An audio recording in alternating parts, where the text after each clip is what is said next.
You think about, and we had a fun conversation on the phone leading up to this, Janell. Just the industry that you're in is full of old white guys. And you go to the events or the conferences, and sometimes you stick out. And I know you have some thoughts about that. I'm curious if there's any stories or advice you have for others who are trying to do something similar, who may stick out in a world that maybe initially some would say they may not belong.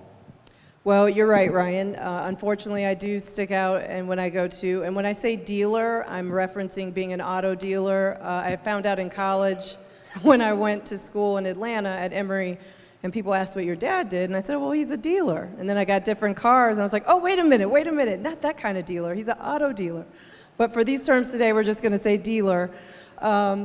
So when I do go to our dealer meetings, there's not too many people that look like me in the room. And over the years, sometimes you have to have fun in the environment you are in, or else you could always put yourself in a very negative, unpleasant situation.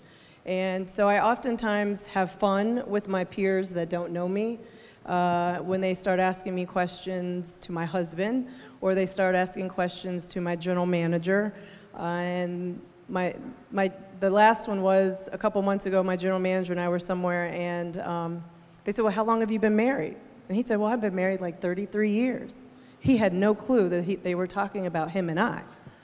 And I said, we're not married. He's like, oh, no, not her. That's my boss. And the guy was like, that's the dealer? And he was like, but you're the white guy. You should be the dealer. And he was like, this has been in her family for 45 years. This is her business. She took over this business. And so when I've seen that gentleman again, and so they don't forget you. But I oftentimes say it's an opportunity for others to be educated, that just because someone doesn't look like you, that they can't do what you do, and maybe even do it better. So you have 94 employees over 3 different brands you guys represent in your dealerships. The people here listening are in various stages in their career of building a business. So there were times when I know, had rough patches, but I think an interesting thought is how to be intentional about building culture with that many people. It's tough as you grow and get bigger. What are some of your philosophies around building the type of culture where a person wants to come to work every day? Well, and in the age that we are today, it's such a digital age, it has brought about a lot of challenges and change within our organization. Automotive retail is always a very high turnover, customarily a very high turnover industry.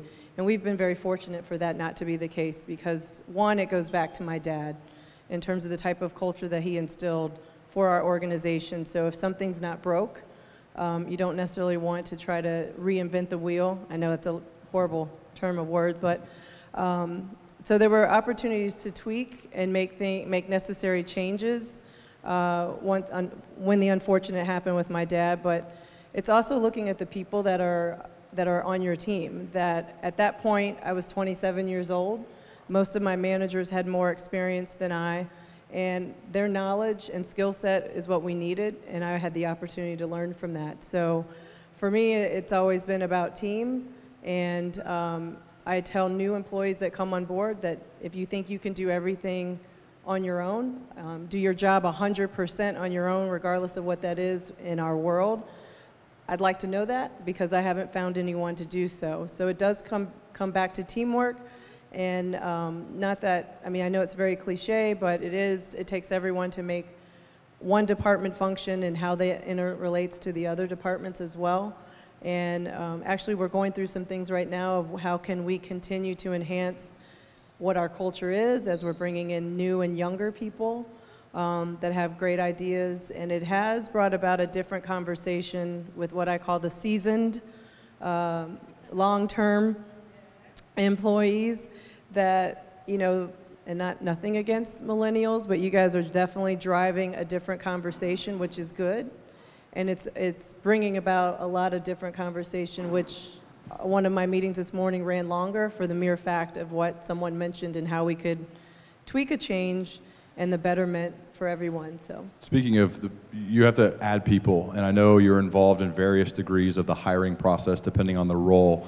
What are some of the qualities you look for in somebody to add to your team? Saying obviously they have to have specific skills depending on the role. I realize that, but if you take that out of it, that I, Janell, as the leader of this place, value this, this, and this. What are some of those things?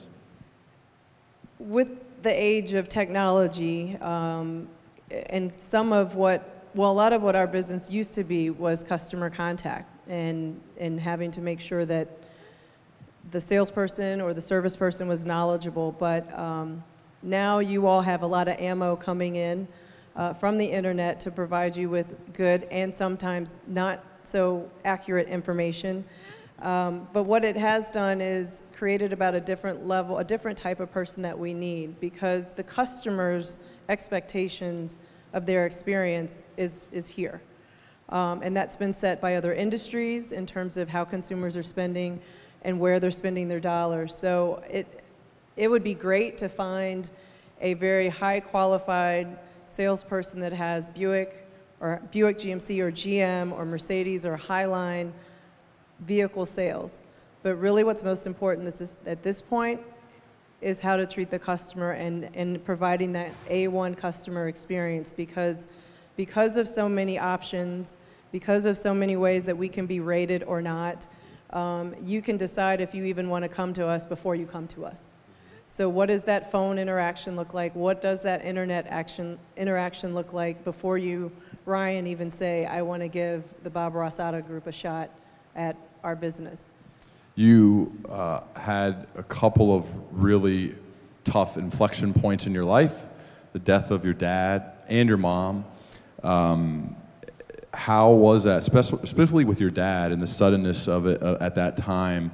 All of a sudden you're thrust into a position that you're young, you are probably not fully ready to go. As you mentioned, there are people that you're now leading that are older than you. I empathize with that position. I've been there and have messed up for years. I'm curious, what was your mindset then, and what have you learned from those experiences where you were thrust into a tough position at a young age while simultaneously dealing with the tragedy of your dad passing away?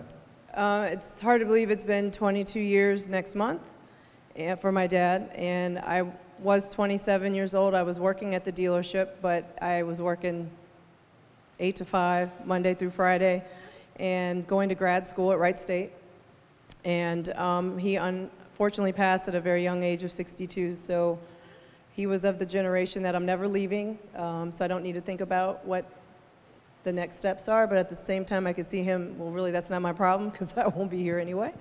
But that goes back to the leadership that he had in place. And when I said they were older than me and they had more experience, it provided the balance that we needed, but the opportunity for us as my mother, my brother, and I to grow within the organization. But it was a thrust of what do we need to do now just to make sure that everything keeps going. And when you have a receptionist that is sitting there the day after saying, I can never answer the phone, Bob Ross Auto Group again, I'm like, okay, well then you need to go home because it's a Monday and phones have to be answered. So it was a lack of grieving time, but more or less, let's just kick into high gear. But the fortunate thing is my mother passed away 13 years later, and that was more of a, I guess, a personal passing because things were pretty much in place in how we were conducting and how I was managing the day-to-day operation. So two totally different environments, not that you want to go through either, but in terms of, there's like a whole year, probably a year and a half after he passed, I couldn't tell you what happened because it was just like, we got to do, and it's, when you've always seen your dad's name on a sign, you don't want it to go anywhere. So you're going to do whatever you can to make sure that stays. The other side of that is working with accountants and attorneys and understanding more our tax laws and how they can affect business owners, and where just a little bit of planning helps, but a whole lack of no planning can be very detrimental to any small business. So, what are some of the things that you wish you knew at that time that you know now? I know it was a whirlwind and there's a lot going on, but if you think back to that moment when you're thrust into that position in your mid-20s, and you could go back to that person now, the Janell of today, and say, this, and this. Not any regrets, because I understand that all those experiences and mistakes have made you who you are. I just mean advice you would probably give to your younger self. Probably to take more time for yourself. I think that's something that we always lack when we're thrown into situations like that, or if you're starting a new business, you don't feel that you should take the time personally. And so I know that there's been sacrifices with relationships, personal. Fortunately, I do have a husband that's very understanding now, but in the beginning he didn't understand the hours that were, or still are, involved. And that can be hard on a marriage, or hard just on families and how you interact. The other thing too is, I mean, from my dad's perspective, I wish you could go back and ask him a few questions on why he did things a certain way. Yeah. But the other side of that, I was fortunate to have those key employees that I could really rely on, that gave me the accurate answer, compared to those that said, well, yeah, this is what he did. And I'm thinking, nah, it doesn't really sound like what he did. So, but good learning experiences as well. Yeah. Oh, we had to switch out mics. Okay. Okay. Okay.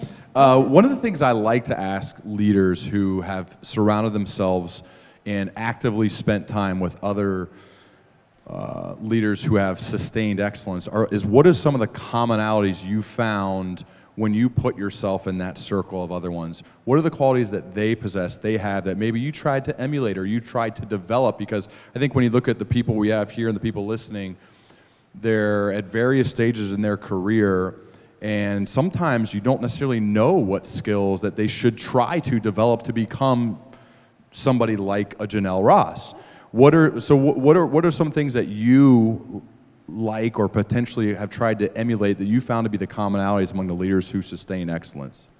Well, the fortunate thing, I had several of my dad's friends that became mentors. I developed mentors and great peers of my own within the industry.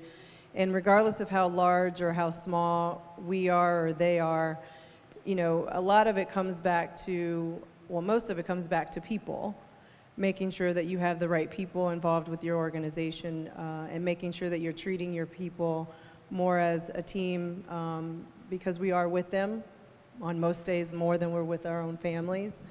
And the other thing too is never stop letting someone learn. And that's something my dad was always big on. He's like, if you ever think you're going to know everything about this business, you're sadly mistaken, but you have to have the will and the want to continue to learn. So when someone's sitting there telling you that after they've owned something for 20 plus years, it's like, okay, so I'm going to have to keep doing this, which means I have to have my team members keep doing this. So we just have had 2 days of in-house training this week with all of our sales and all of our managers, and new managers or salespeople to the team are like, you know, I've been other places and this is not a part of a consistent, you know, our course of our day or our month or our yearly plan. And to me, it's just, how are you ever going to make sure that you're growing, but at the same time, there's still things that I need to learn. I don't know it all, and I'm not going to ever say that I do, but and I may make a mistake along the way, but we're going to learn together. Yeah. And I think that makes people feel better about the opportunity and taking a risk of approaching management or me, of saying, hey, I got an idea, or hey, I was thinking about this, and how we can make changes, because you want them to have that level of ownership or feel that it's just as much a part of, they're just as much a part of it as I am, because I'm not the frontline person. You don't want me out there. You do not want me. Really? Do you think you don't think you could go out and sell cars? Oh yeah, I can do that. Oh, well, you don't want me servicing your car though. Okay. I can come out and talk to you in the service department, but you don't want me anywhere near that. Okay. But no, I mean it takes everyone, and yeah. So I think it's very important for people to continue that learning path, whatever it may be. I think it's also very important for aspiring entrepreneurs to push their limits in terms of networking and being engaged and involved in organizations or events that aren't comfortable. And sometimes it may make the people that are used to being there more uncomfortable than them being the new person, if that makes sense. And I guess for me, I'm just used to always being not with a lot of women, not with a lot of maybe minorities, and definitely not a lot of minority women. So when that opportunity comes, it's different for me because I'm like, wow, there's women. It's just a whole different environment and how you relate to that. Some of the best coaches in my life, they were really good at telling us we first have to earn the right to expect to win, and then we're going to prepare for how we're going to respond when we win. We're going to prepare for success. The amount and number of awards you've won for varying degrees of leadership, performance, success is forever. It literally would take a half an hour to read it all.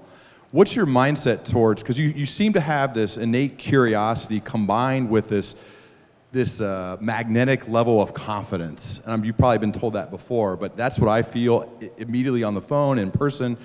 But that's a tough balance. How have you been able to balance this immense success where you could easily have a giant ego, yet still have a dedicated learning mindset towards your craft on a daily basis, which then is your team sees, and you're the model for that for them? Well, I guess when you have parents that defied odds that they should not have had the opportunity that they had to become an auto dealer 45 years ago, and what that means. I mean, my dad didn't go to college. He had a high school degree, and he had the opportunity to purchase the dealership that he worked for in high school as a lot attendant from the gentleman he worked for. So those things just don't happen, and so you may say it's a level of success. I don't really see it that way because I still feel that I'm filling the boots, not shoes, of what he and my mother, the opportunity that they provided. So I feel that I will continue to try to fill those up. I don't know if I will, in my mind, ever feel that I have done that, and I think that's what makes me the way that I am, because they were very giving people.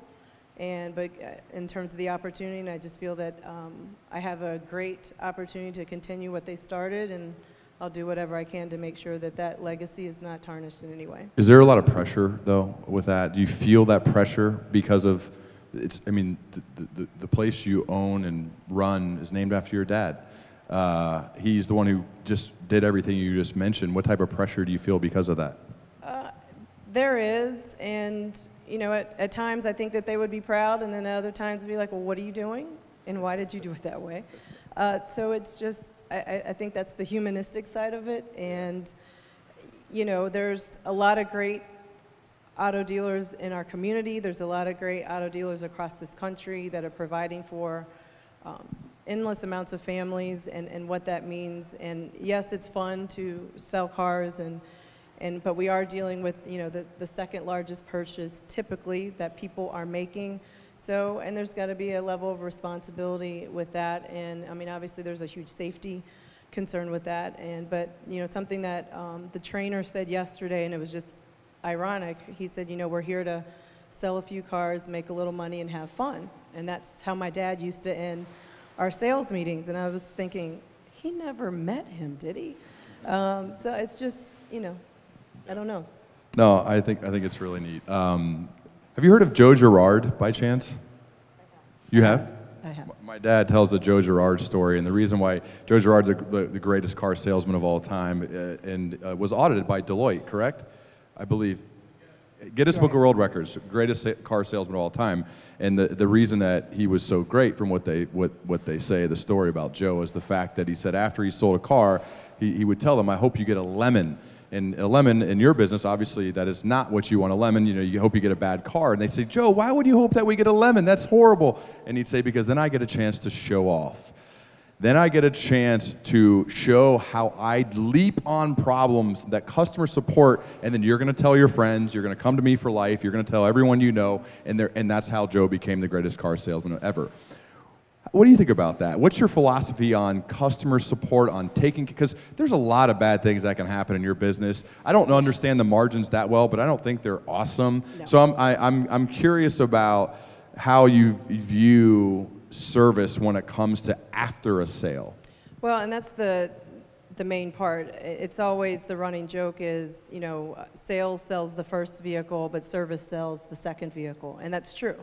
you're going to see on average your or even go into your sales department maybe every 4 to 6 years. Let's just make it on average. But if you need to have your vehicle serviced, and even with oil life and extended service intervals, you may still come in once or twice a year. And if you have something unfortunate that's going on with your vehicle, you may be in more often. So building that relationship, one with sales helps, and also with service is extremely important. So it's great and that's something that we try to work on, is for them to work more as a team, so that if you come in and you purchase something and it was Ryan, and you may not have come in for service yet, we'll come in to see Ryan, and Ryan will take you to see Gail, so that Gail can help you out and try to build that team. But it is a very relationship business. It's a very referral business, because if things are good, unfortunately in our society we're not as apt to share the good as we are to share the bad.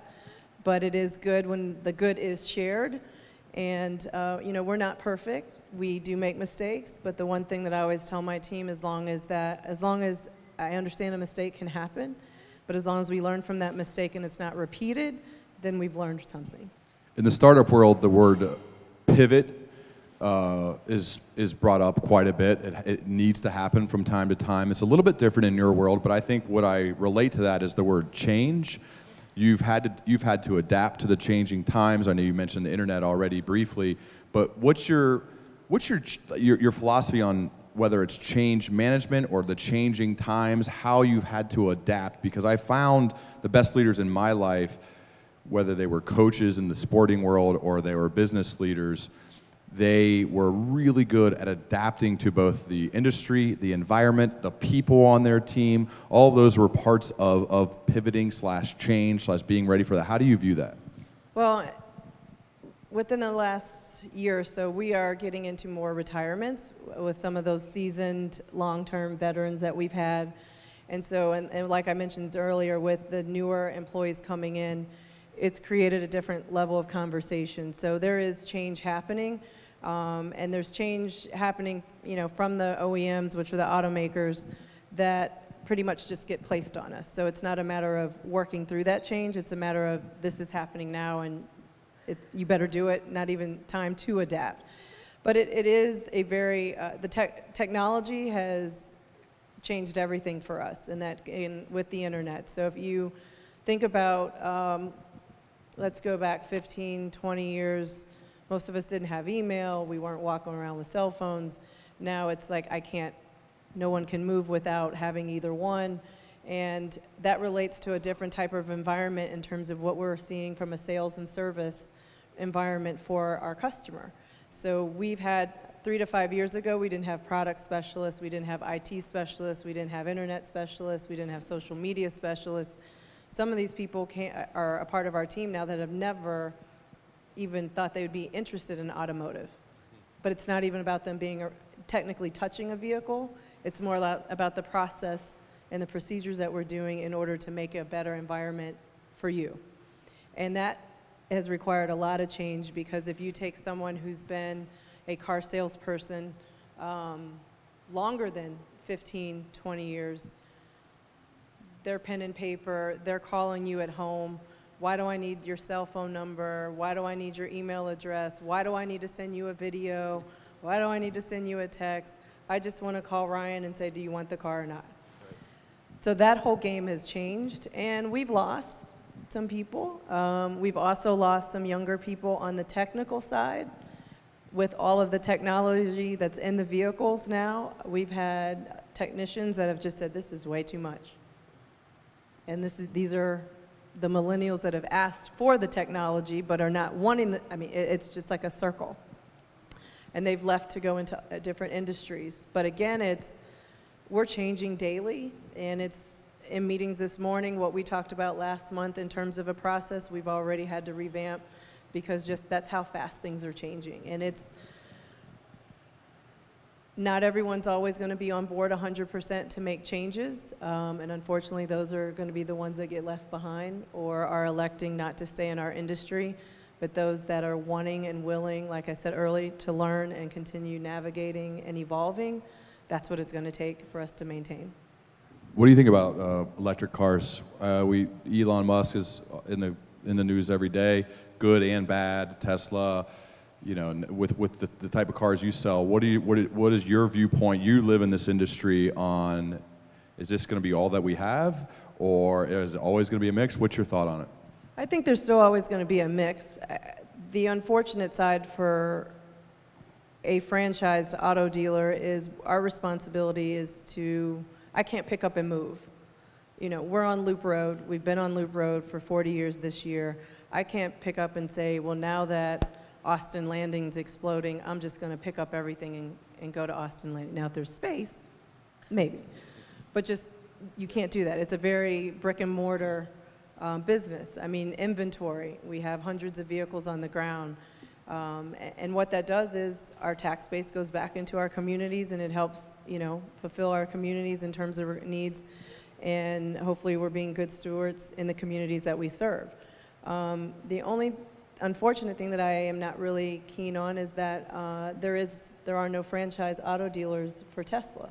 So there's no people, there's no facilities, there's no, you know, not that there's not training and that type of thing, but a lot of the infrastructure that we have to put into place of people and facility, they do not have to. So those are costs that he's not having to experience. And he's not following the franchise automobile system. So don't have a problem with the vehicle. I think they're great. I just wish it was more of a level playing field of what we've had, our cards and what we've been dealt. What about having electric be in the cars that you sell? Do you think Mercedes, well, we do. GM, Oh no, we definitely like have them that coming. becoming all Mercedes, we have 7 vehicles coming by 2022. We already have one on the showroom today if anybody wants to go look at it. There we go. And GM is following suit as well. So, I mean, they're all coming in all brands.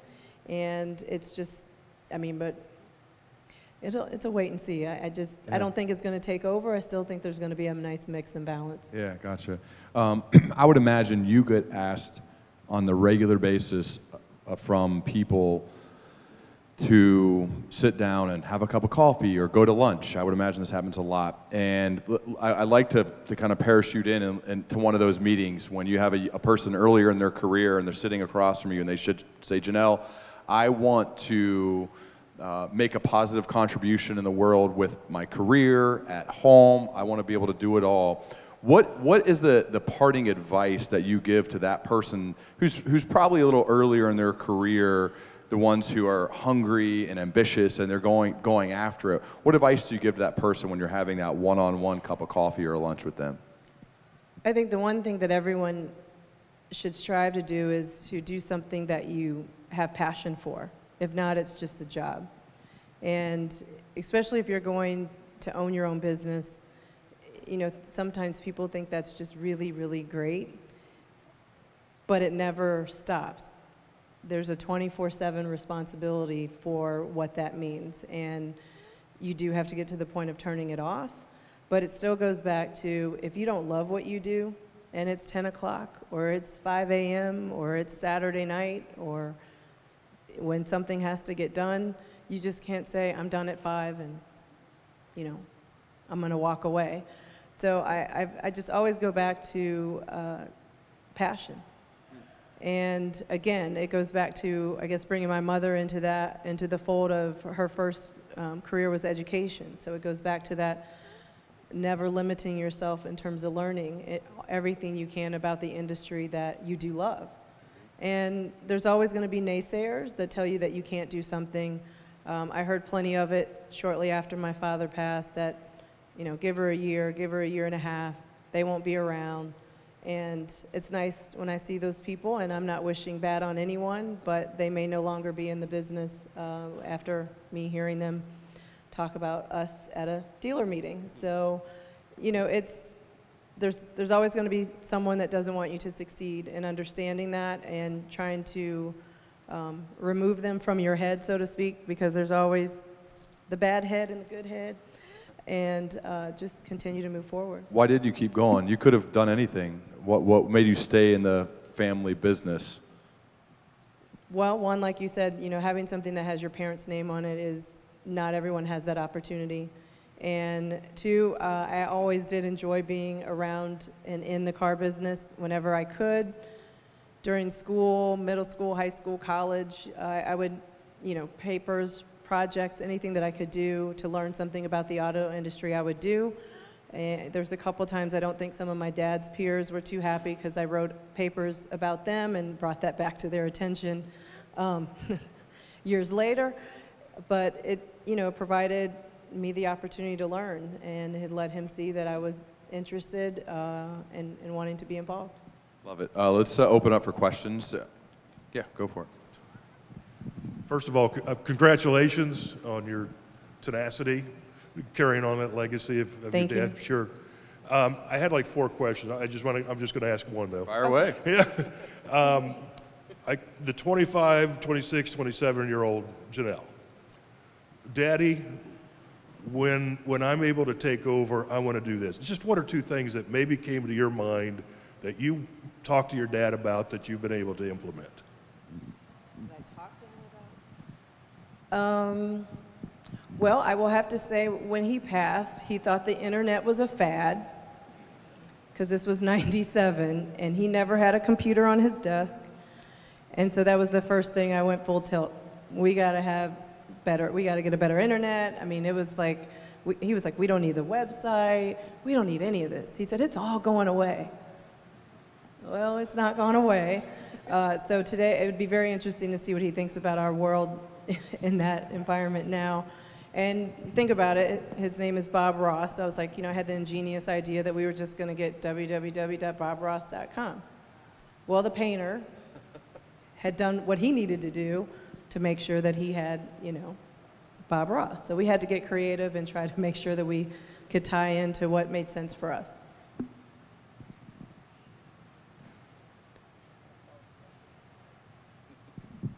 Thank you. Jeremy Spencer here. My question to you is, you spoke a little bit about disruptors in the automotive space, and I'm curious about what your vision for a car dealership would look like in 20, 40, 50 years. Well, 20, 40, 50, they're on their own. Yeah. It's going to be drastically different.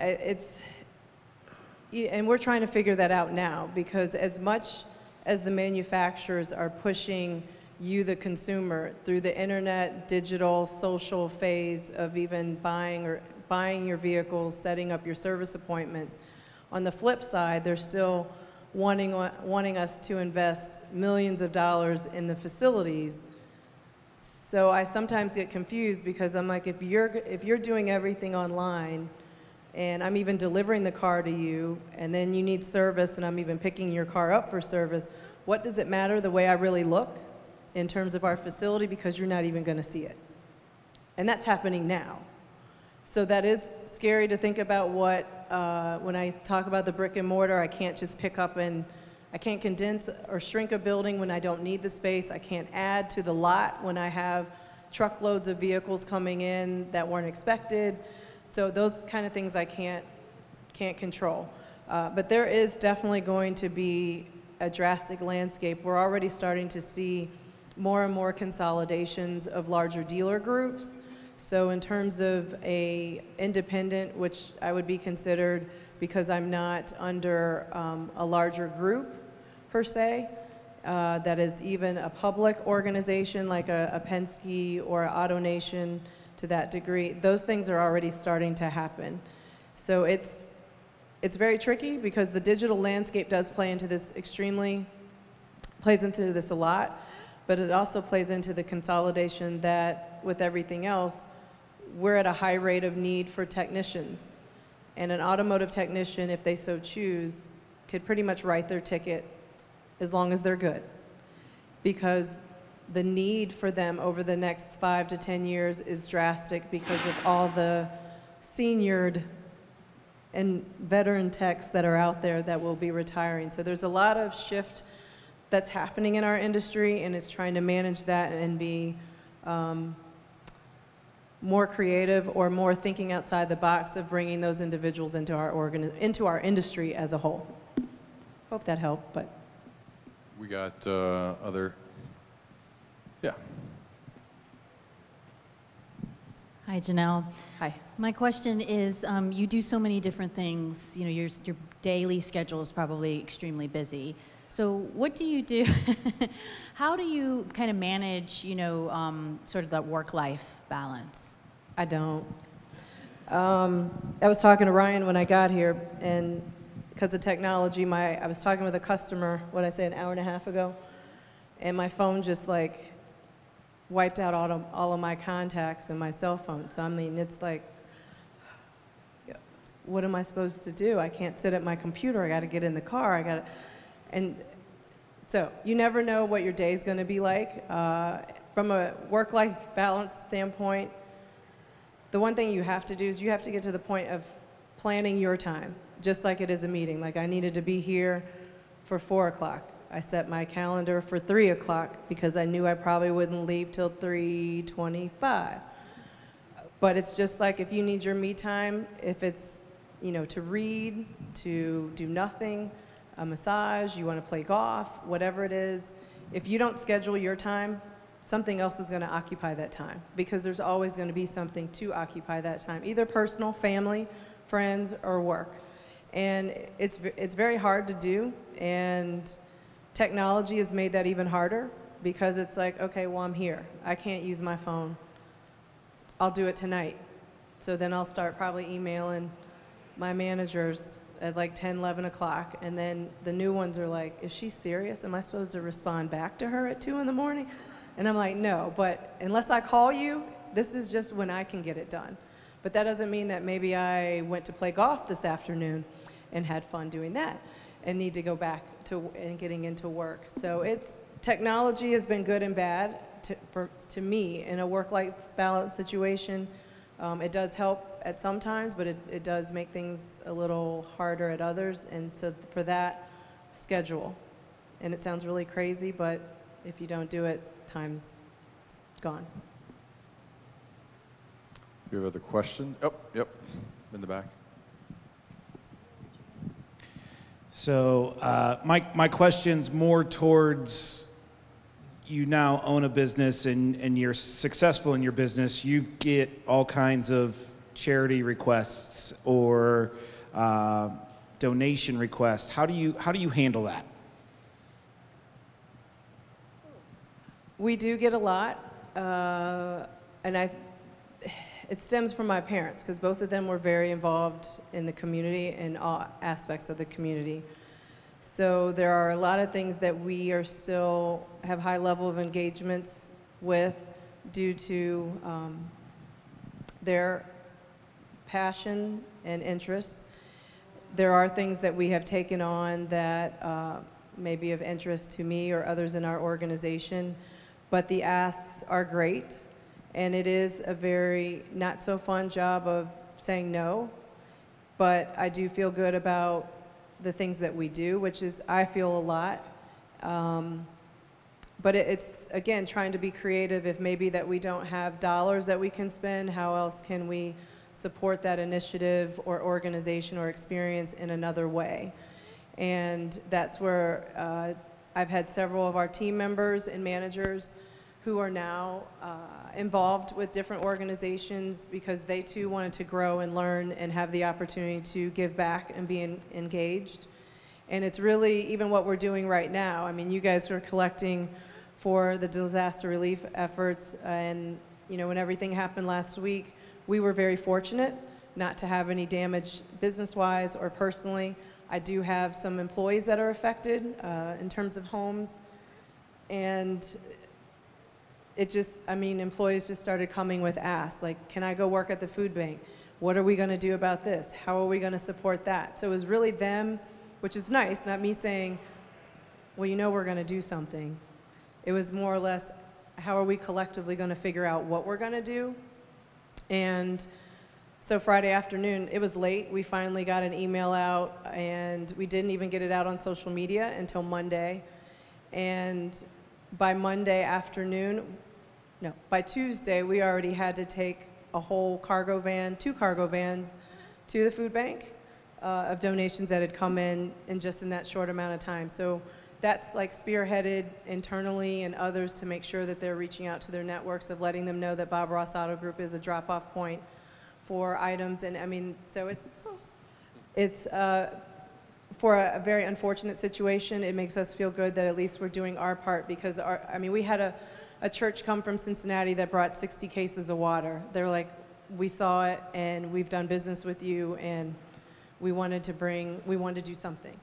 And so those are, you know, it has nothing to do with what we're doing day to day, but it makes us feel good about what we're trying to do for our community. Oh, one more. As a follow-up to that, can you talk about your flagship community endeavor that kind of goes along with your lapel pin? Yes, I can. So my mother passed with breast cancer in 2010, and we created a foundation. Actually, there's a foundation for both of my parents, but my goddaughters came up with Pink Ribbon Driven, that were driven to find a cure for the pink ribbon. Hence, being an automotive, it kind of made sense. They had actually reached out to my attorney, done research on the internet. I said, who's paying for all that? And we've been able to get Pink Ribbon Driven trademarked as part of the Norma J. Ross Foundation, Memorial Foundation. So that's why no work-life balance. My second job of working on the foundation, of hoping to continue to raise funds for research, helping with underserved in terms of their treatment journeys, as well as hoping to find a cure, raising funds to help find a cure for breast cancer. So thank you. So I did bring bands that Lakeisha can pass out later that represent our foundation, and it's been a very bittersweet, but do feel very good about the progress that we're making, and we got some big things coming up later this year. Thank you, Gail. So Janell, you had mentioned earlier kind of how you handle, you know, being different in a room, right?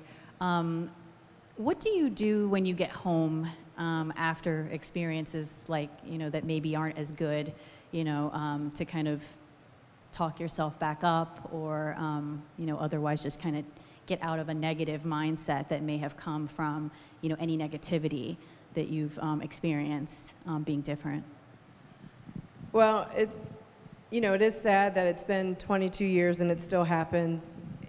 And my last meeting I went to, my general manager wasn't with me and my husband wasn't with me, right.